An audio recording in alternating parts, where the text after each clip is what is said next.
Did you know your brain has a favorite button? Hey everybody, ever feel like your brain has a mind of its own? Like it's constantly switching between super chill mode and oh my gosh panic mode? Well, guess what? You're not alone. That's because your brain actually has two ways of thinking, and one is definitely lazier than the other. Think of it like this. Your brain has a favorite button, and it loves to push it whenever it can. This book we're diving into, Thinking Fast and Slow, is all about these two modes of thinking. It's a fascinating exploration of how our minds work, and it breaks down our thought processes into two distinct systems. The author, Daniel Kahneman, calls them System 1 and System 2. These systems are like the gears in a machine, each playing a crucial role in how we navigate the world. But me? I like to call them autopilot and detective. These names give a more relatable feel to the concepts, making it easier to understand how they function in our daily lives. Autopilot is that fast, effortless thinking you do without even realizing it.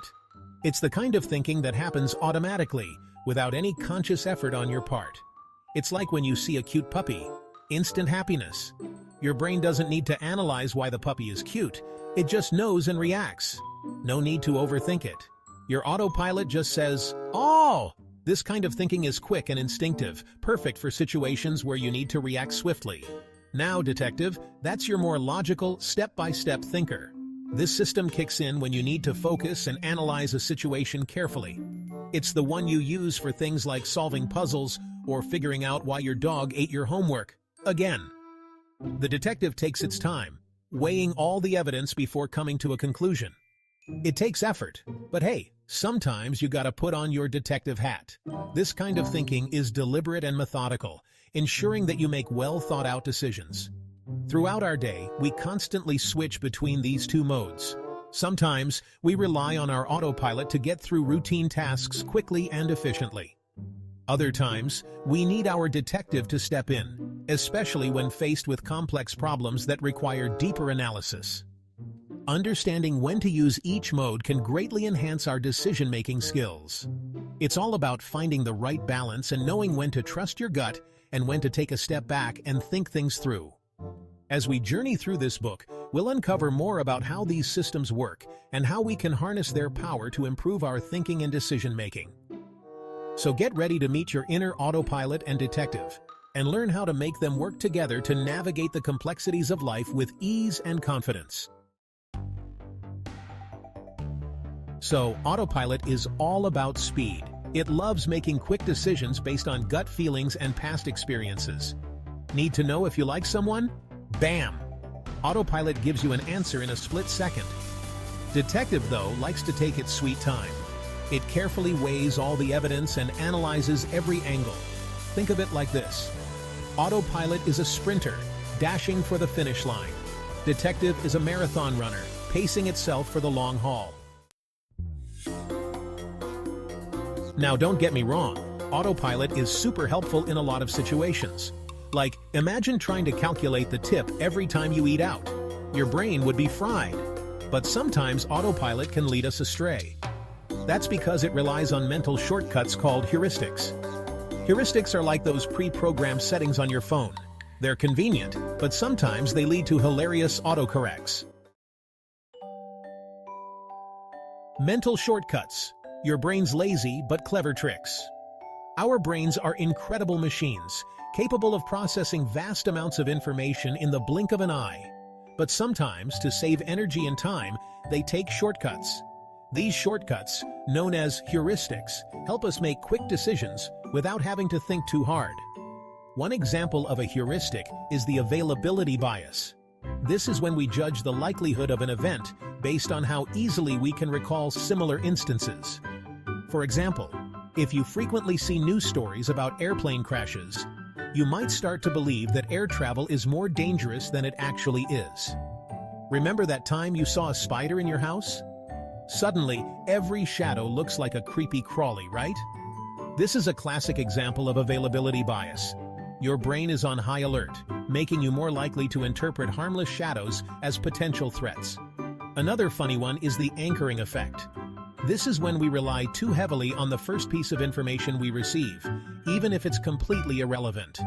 Like, if I asked you to guess the population of China after showing you the number 500, you'd probably guess a number closer to 500 than if I hadn't shown you anything at all. This happens because your brain uses the number 500 as an anchor, influencing your estimate. By understanding these mental shortcuts, we can become more aware of how our brains work and make better decisions in our daily lives. The illusion of control, like trying to herd cats in a tornado.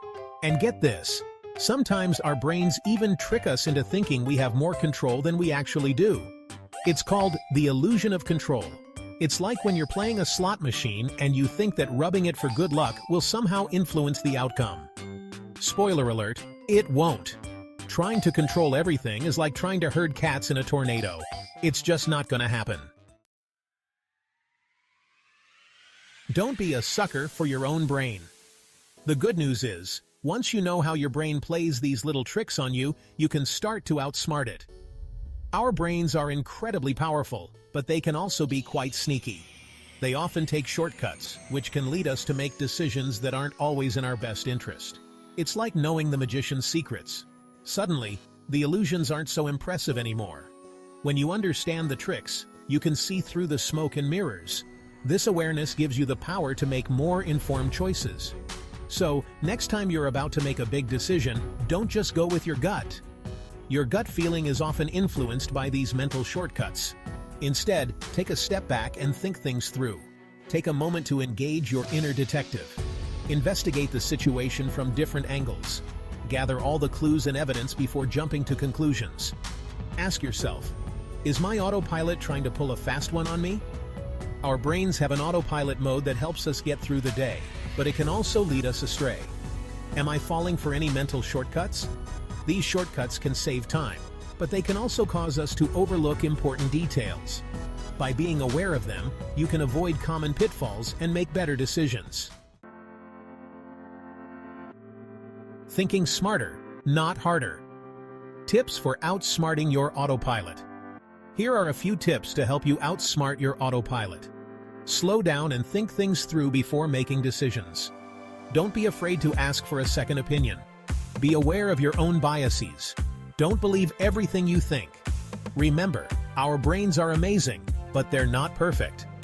By understanding how they work, we can make better decisions and live happier, more fulfilling lives. Join the fun, let's keep the laughter and learning going. So, what do you think? Pretty fascinating stuff, right? I'd love to hear your thoughts. Head over to my social media pages and share your funniest autopilot moments. Please do like and share this video, subscribe to the channel for more such content, and comment down with content you like to watch further. And don't forget to check out Thinking Fast and Slow. Click the link in the description to grab your copy today. And do watch other videos on this channel to achieve success in all aspects of life.